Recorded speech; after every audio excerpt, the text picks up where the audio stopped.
nagawang ipadali sila Manang at Nana Rosa? Tanong ko sa kanila.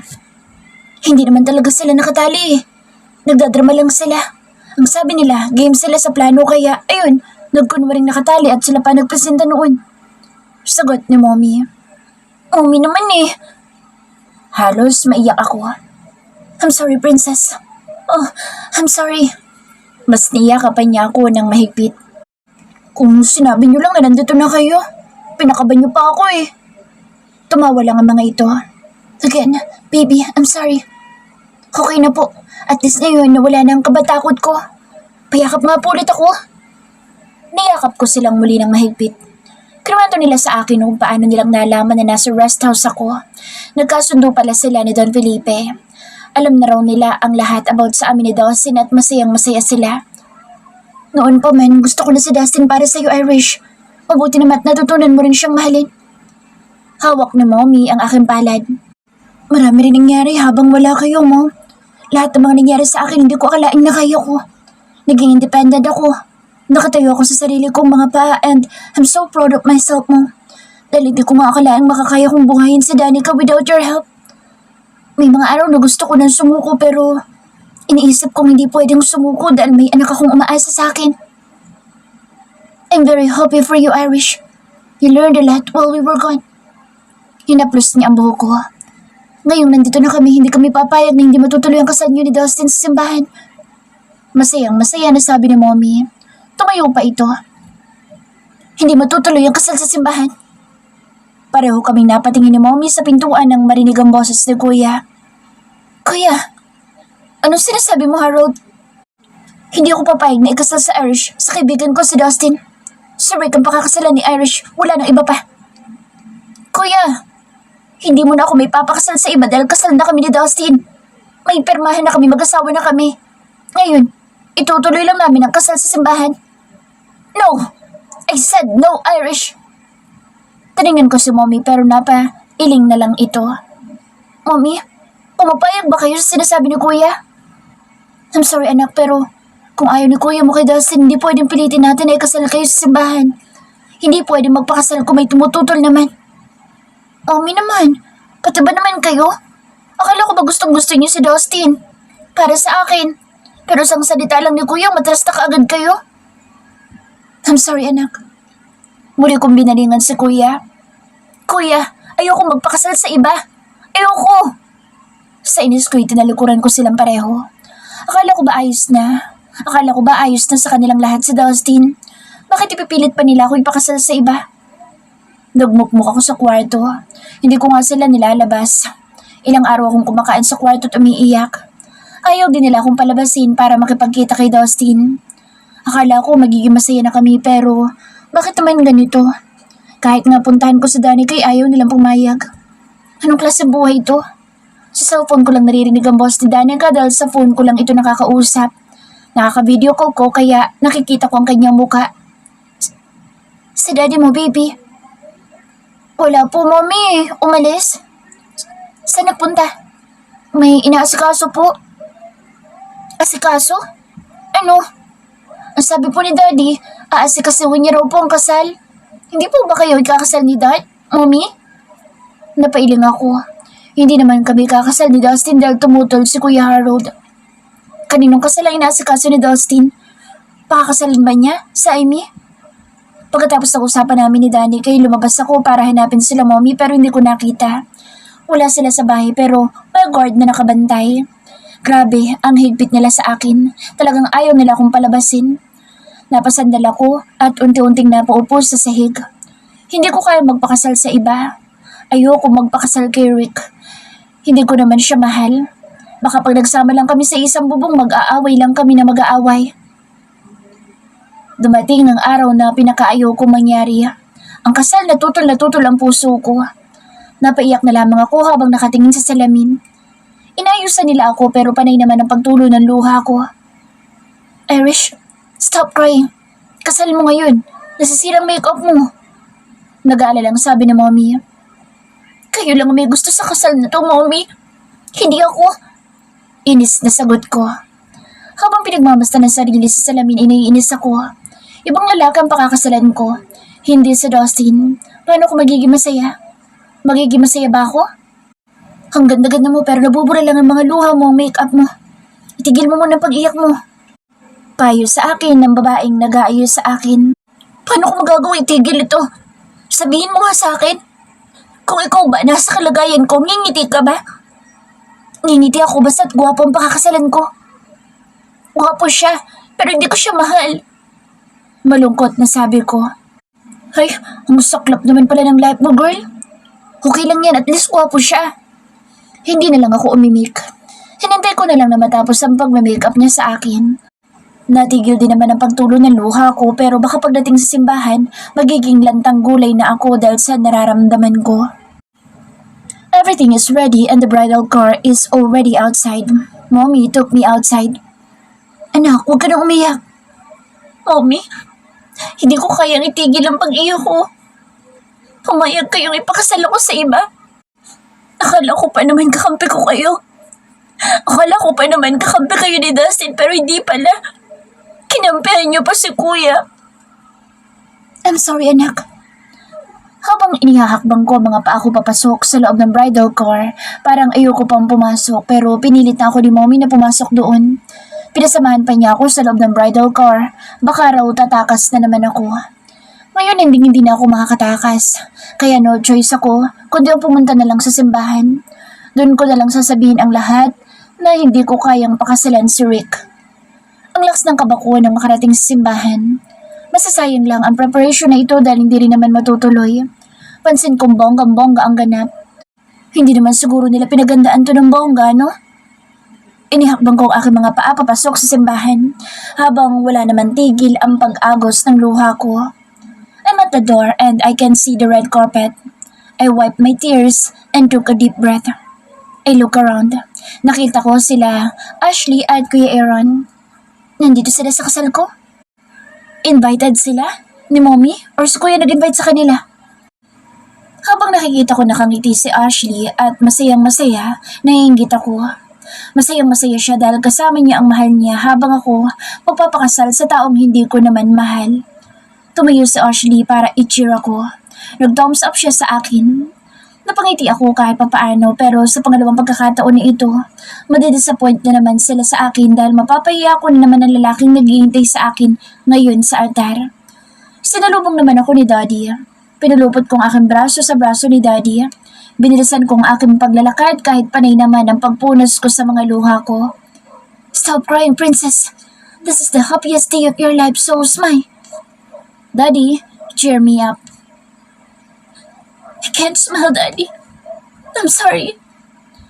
While we were walking, the song of Westlife was played, beautiful in white. My tears flowed more and more. Bakit ang sakit? Ilang minuto ay nasa altar na rin kami ni Daddy. Humarap sa amin si Rick pero ganoon na lang ang panlalaki ng mga mata ko nang makita ko kung sino ang nasa harapan ko. Expected kong si Rick ang makikita ko pero bakit ibang lalaki ang nasa harapan ko? Hindi ko inaasang si Dustin ang makikita ko. Hey, Mommy! Bumaba ang tingin ko at nasilayan ko si Danica. Ngiti-ngiti na bumati sa akin. Anong ibig sabihin ito? Doon, tuluyan na namang tumulong aking mga luha. Papayag ba naman ako sa ibigakasal na babaeng mahal na mahal ko?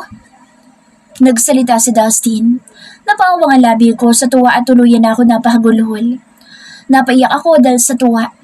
Ang buong akala ko si Rick ang naghihintay sa akin sa altar pero hindi ko inaasang si Dustin pala ang naghihintay sa akin. Munti ka na naman akong tumakas. Sabi ko naman sa iyo, Mommy. Inaasikaso ni Daddy ang kasal niyo. Slow mo naman po, Mommy. Asar pa ni Danica sa akin. Napangiti akong bigla. Bakit bang hilig niyo sa surprises?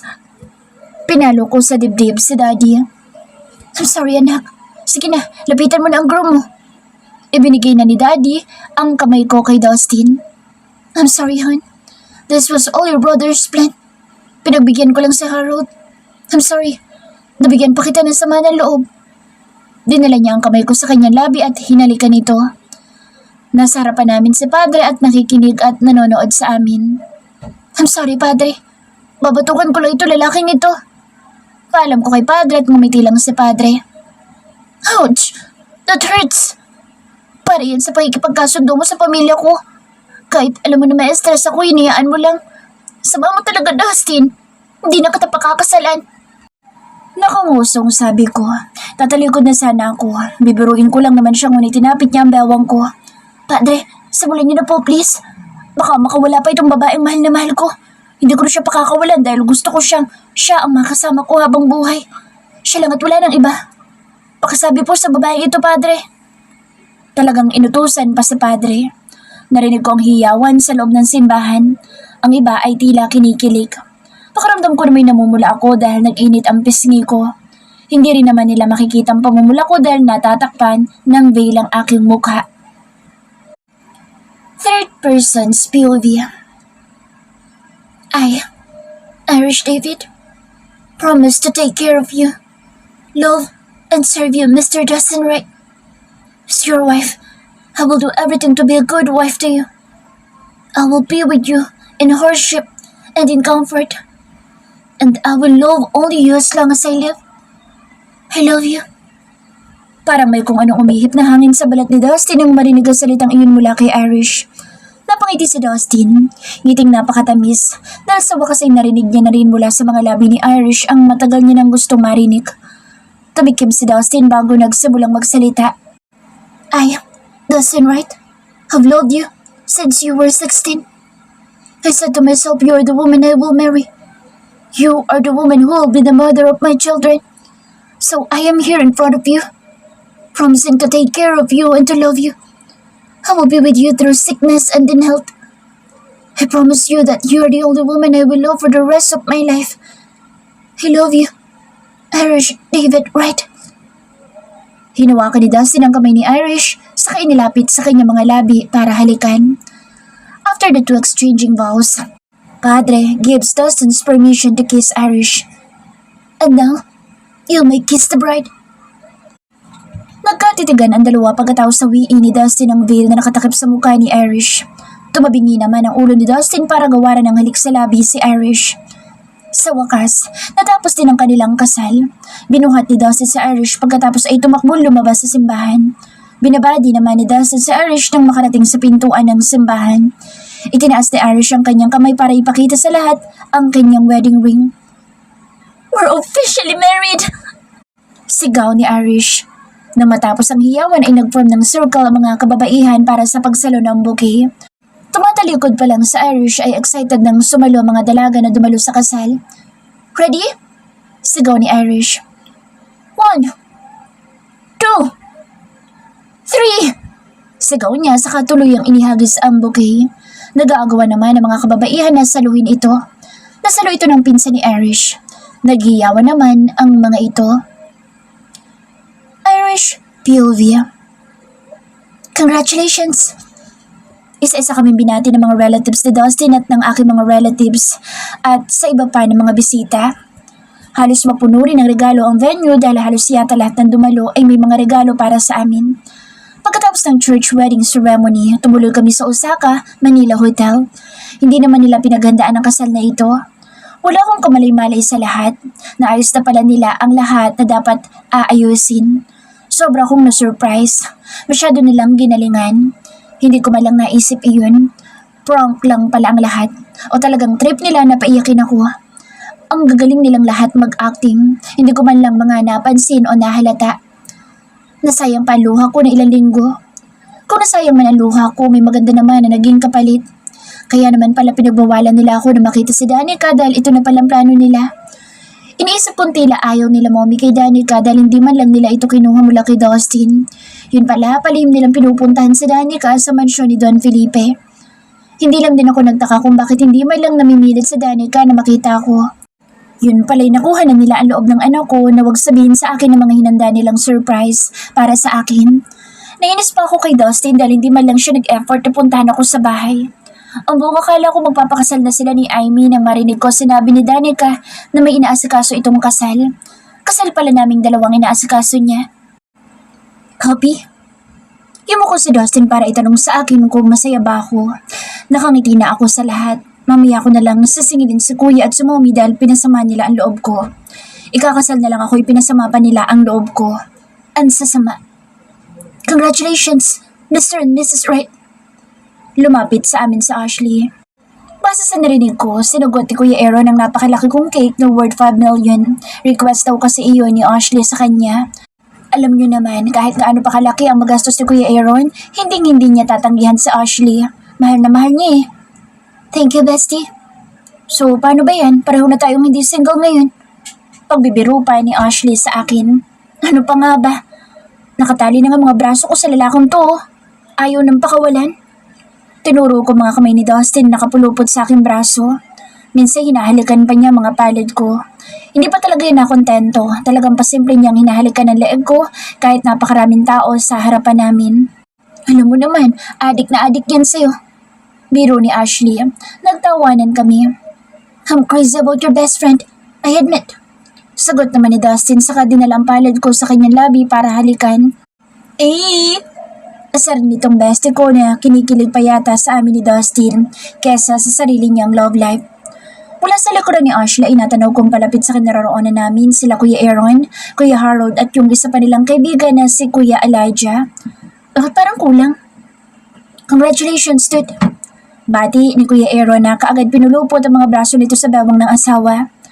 Bakit parang merong kulang? Tanong ko sa kanila. Ah, sa Biggie? Umuwi raw sa probinsya. Ang sabi nito asawa ko. Hinawakan ni Ash ang braso ni Kuya Aaron. May emergency yata sa bahay nila. Pinauwi bigla ng mommy niya. May problema yata about family.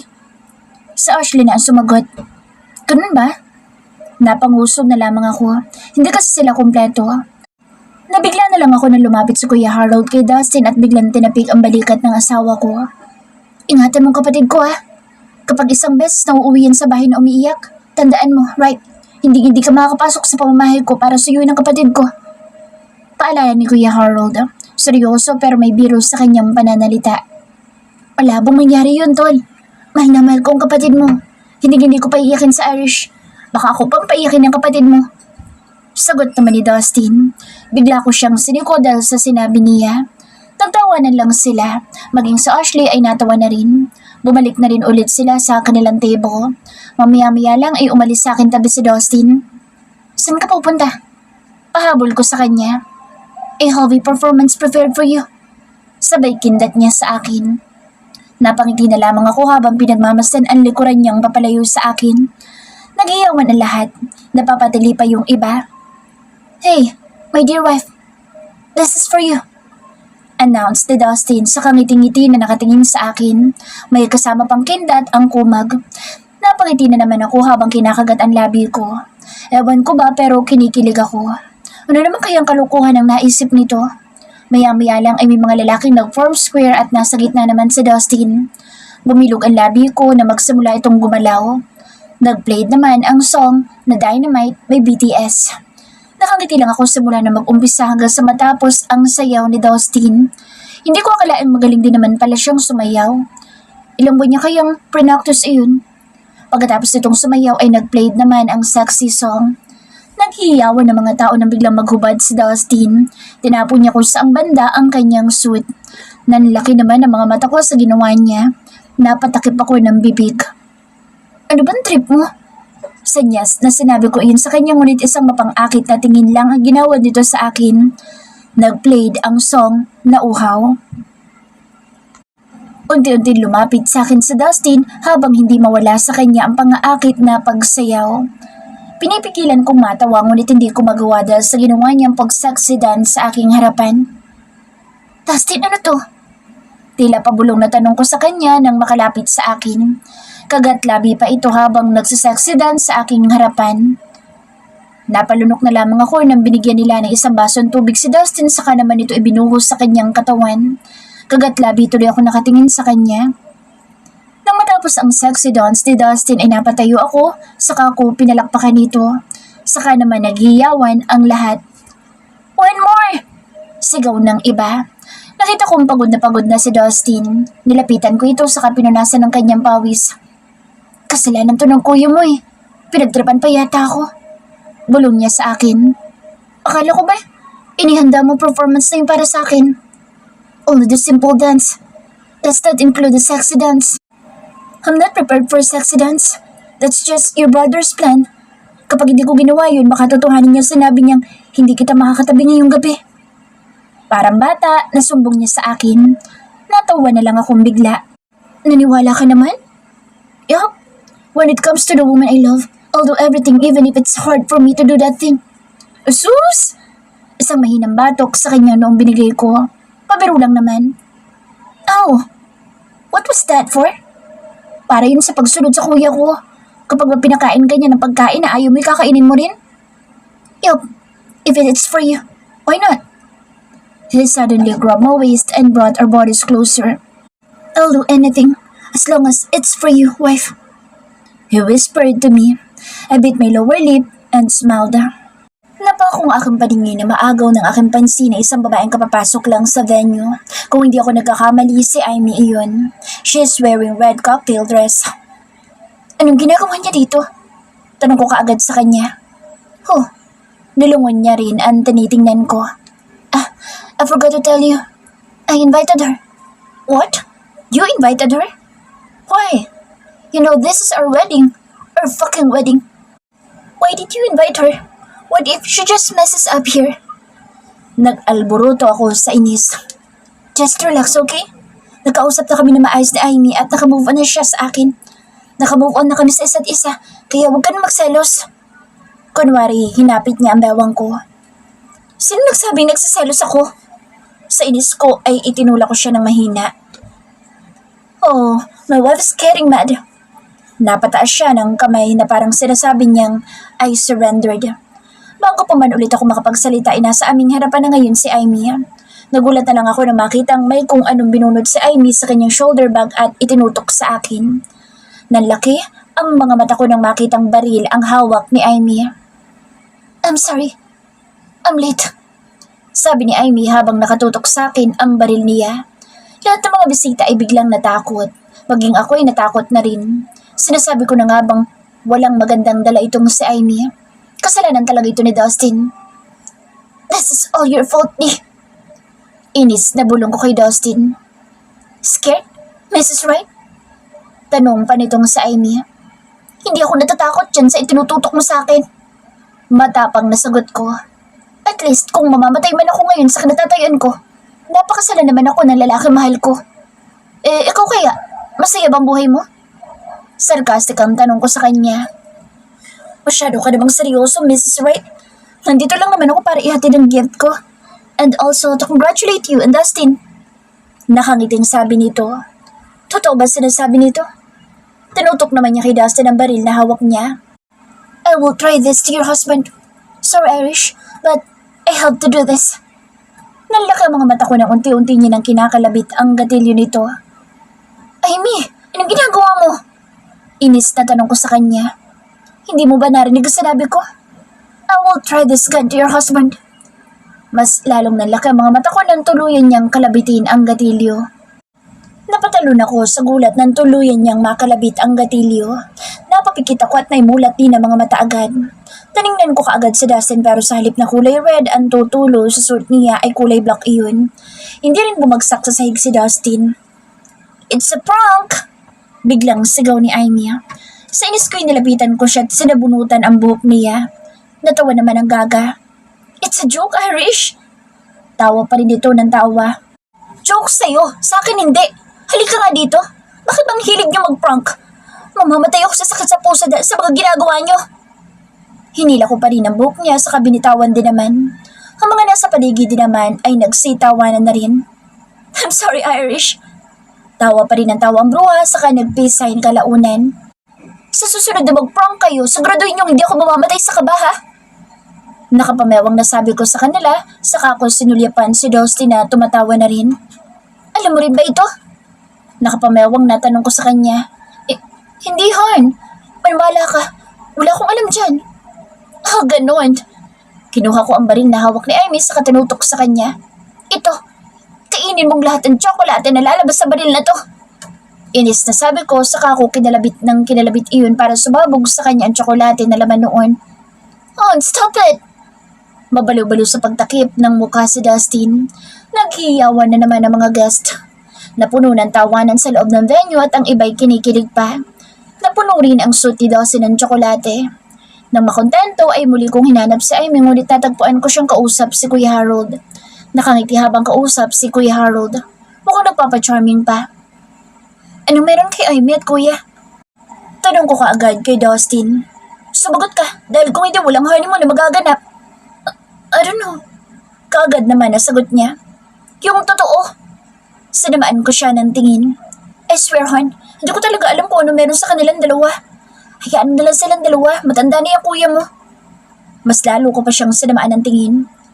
Hon, it's our wedding. So, stop asking me as if I know what is going on with Harold and Amy. Reklamo niya. Naging kalmado na ulit ako. Hinapit na naman niya ang dawang ko. Let's go to our room. Sumilay ang kapilyuhan sa labi niya. Dustin carried me in a bridal way. Nasa tapat na kami ng pintuan ng aming hotel room. He swiped the card and then opened. Bumulaga sa akin ng mga petals na namumula sa sahig.